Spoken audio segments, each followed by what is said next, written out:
Bismillahirrahmanirrahim. Assalamu alaikum wa rahmatullahi wa barakatuh. Bienvenue sur ma chaîne Apprendre le français avec Monsieur Sharafi.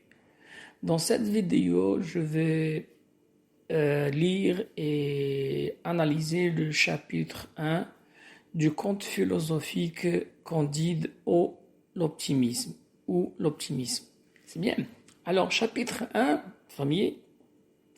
Alors, on va découvrir comment Candide est chassé comment Candide fut élevé dans un beau château, dans un palais, et comment elle fut chassée, d'accord, de ce palais ou bien de ce château. غنشوفوا كيفاش فين كونديد كبر في واحد القصر وكيفاش غادي تطرد منه. Il y avait en Westphalie, c'est une région, dans le château de monsieur le baron de Chandlerchonchonk. Voilà. هاد الاسم ديال تشاندرتشونك ولا composé استعملوا فولتير باش يسخر من اللغة الألمانية على أساس لغة qui n'est pas élégante ou lugha donc rude. C'est bien. Un jeune garçon à qui la nature avait donné les mœurs les plus douces. Sa physionomie annonçait son âme. هاد الولد اللي سميتو كونديد الشكل ديالو ولا son allure rappelle voilà d'accord son esprit. يعني الشكل ديالو كيدل على الروح ديالو. Il avait le jugement assez droit avec l'esprit le plus simple. Si je crois, pour cette raison qu'on le nommait Candide. Voilà, Candide ça veut dire le naïf, d'accord, le crédule, voilà, qui croit tout ce qu'on lui dit, d'accord, ou bien qui croit tout ce que les autres disent, pardon. Les anciens domestiques, yani le khadimet, de la maison soupçonnaient qu'il était fils de la sœur de monsieur le baron et d'un bon et honnête gentilhomme du voisinage, que cette demoiselle ne voulait jamais épouser parce qu'il n'avait pu prouver que 71 quartiers et que le reste de son arbre généalogique avait été perdu par l'injure de temps. Voilà. الخادمات ديال القصر تيأكدوا بأن هذا الولد c'est un enfant non reconnu. C'est-à-dire c'est un enfant bâtard اللي ما عندوش الأب ديالو. Voilà. وعلاش هذيك la sœur du baron رفضت تتزوج بهذاك الأب ديالو parce que tout simplement il n'était pas noble. وهنا فولتير كينتقد الكريتيك ولا les critères المعايير ديال la noblesse. Monsieur le baron était un des plus puissants seigneurs de la Westphalie ou bien la Westphalie, car son château avait une porte et des fenêtres.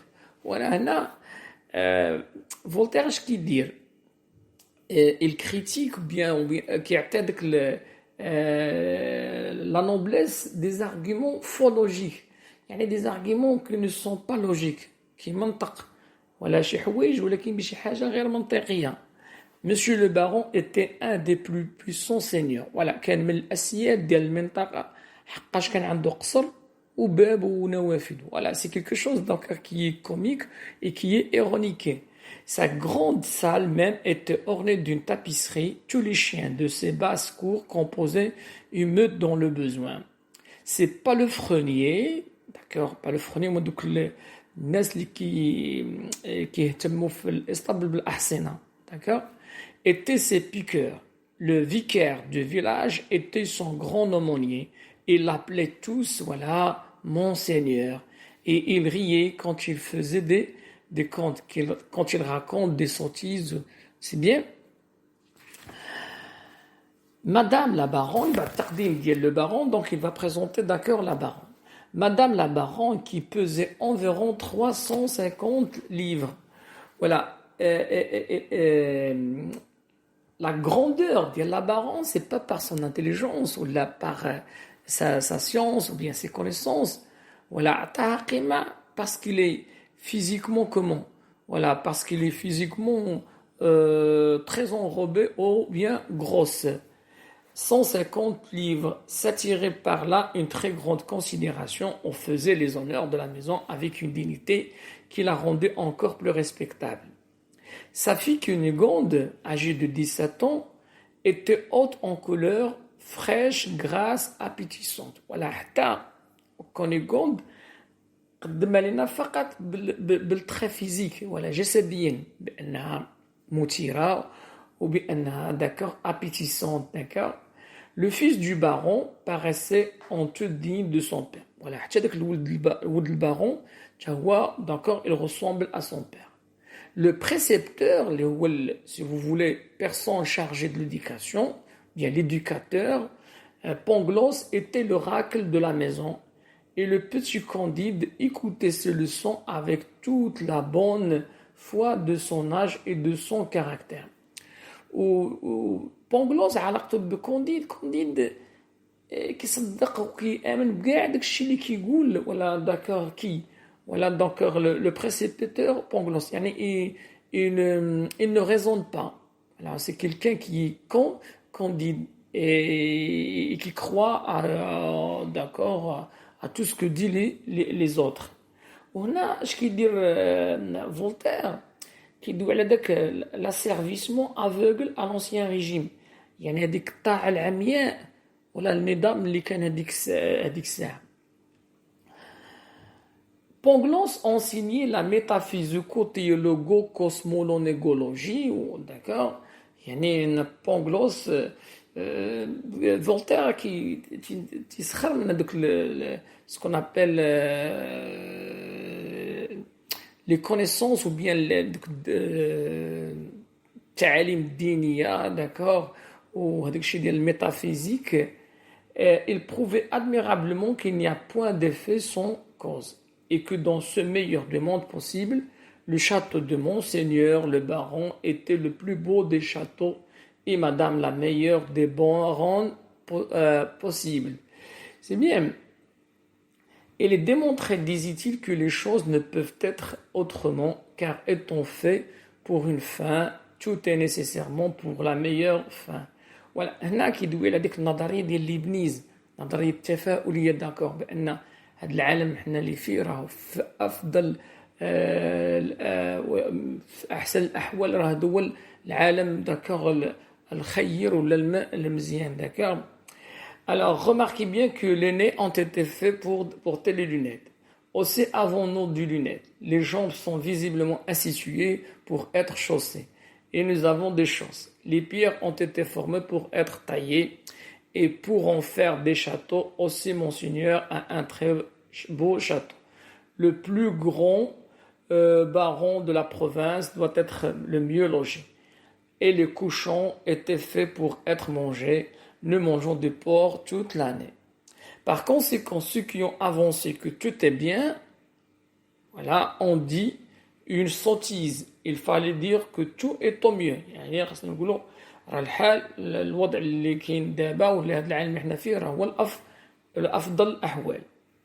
Candide écoutait attentivement et croyait innocemment, car il trouvait Mademoiselle Cunégonde belle, quoiqu'il ne prit jamais la hardiesse, le jura de le lui dire. Il concluait qu'après le bonheur d'être né baron de Cheldertanchang, le second degré de bonheur était d'être Mademoiselle Cunégonde, le troisième de la voir tous les jours, et le quatrième d'entendre Maître Pangloss, le plus grand philosophe de la province, et par conséquent de toute la terre. Un jour, Cunégonde, en se promenant auprès du château dans le petit bois, qu'on appelait parc, vit entre des branches le docteur Pangloss qui donnait une leçon de physique expérimentale à la femme de la chambre de sa mère.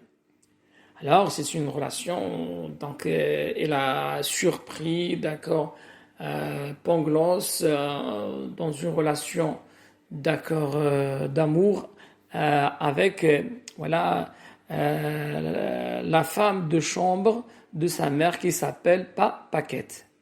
Petite brune, très jolie et très docile. Comme Mademoiselle Cunégonde avait beaucoup de disposition pour les sciences, elle observa sans souffler, sans dire un mot, les expériences réitérées dont elle fut témoin. Il vit clairement la raison suffisante du docteur, les effets et les causes, et s'en retourna tout agitée, toute pensive, toute remplie de désir d'être savante, songeant qu'il pourrait bien être la raison suffisante du jeune Candide qui pouvait aussi être la sienne. Il rencontra Candide en revenant au château et rugit. Candide rugit aussi et lui dit bonjour d'une voix alors saccadée, entrecoupée, et Candide lui parla sans savoir ce qu'il disait. Le lendemain, après le dîner, comme on sortait de table, Cunégonde et Candide se trouvèrent derrière un paravent.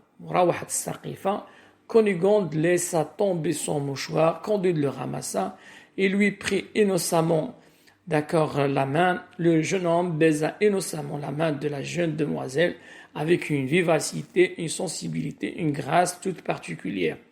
Leurs bouches se rencontrèrent et leurs yeux s'enflammèrent, leurs genoux tremblèrent, leurs mains s'égarèrent. صراحة أنا بالنسبة لي هذا المقطع شوية il touche à la pudeur كيقيس الحياء ولا ديال المجتمع المغربي الإسلامي. alors مثلا كان على بيرسونيلمون كنقول كان على مثلا الناس اللي طرحوا هذا كانديد والاوبتيميزم كمقرر في البكالوريا يديروا ادابتي بعض التعديلات. دونك il aurait pu supprimer هذوك les passages اللي كاين فيهم l'érotisme اللي كاين فيهم الجنس اللي فيهم la sexualité, d'accord, parce que donc lire ce passage en classe avec les élèves, je crois que ça touche à la pudeur chouïa. De Tchendertchantang passa auprès du paravent et voyant une cause et cet effet. Voilà, c'est comique. Chassa Candide du château à grands coups de pied dans le derrière. Alors, le baron a surpris Candide en train d'embrasser donc sa fille. Et qu'est-ce qu'elle a fait? Elle a chassé, d'accord, du château à grands coups de pied d'une façon humiliée dans le derrière. Cunégonde s'évanouit hormis Alia parce qu'il n'a pas supporté la scène. Il fut souffleté, giflé par madame la baronne. Dès qu'il fut revenu à elle-même, et tout fut consterné dans le plus beau et le plus agréable des châteaux possibles. C'est bien. Alors, si on veut retenir quelles sont les idées à retenir, d'accord, de ce premier chapitre, c'est que Candide vit heureux au château de Tchendertchantang. On a dit pourquoi cette appellation ou bien ce mot. Voltaire se moque de la langue allemande. Alors, qu'est-ce qui est l'élément déclencheur de chapitre 1? C'est que Cunégonde découvre et observe la relation entre Pangloss et Paquette. Alors, les péripéties en plein émoi sensuel, Cunégonde est l'instigatrice d'un baiser entre elle et Candide. C'est-à-dire, Candide embrasse Cunégonde. Le baron surprend les deux amoureux. Alors, élément de résolution, le baron Schneider traite Candide du château. Situation finale, Candide est seul au monde, loin de Cunégonde. يعني اش غيوقع للكانديد؟ غيخرج من هذاك البحبوحه، من هذاك العيش الرغيد، من هذاك الهناء، من هذاك l'optimisme, voilà. Donc où il vivait, d'accord, au palais, et il va être seul au monde, loin de Cunégonde.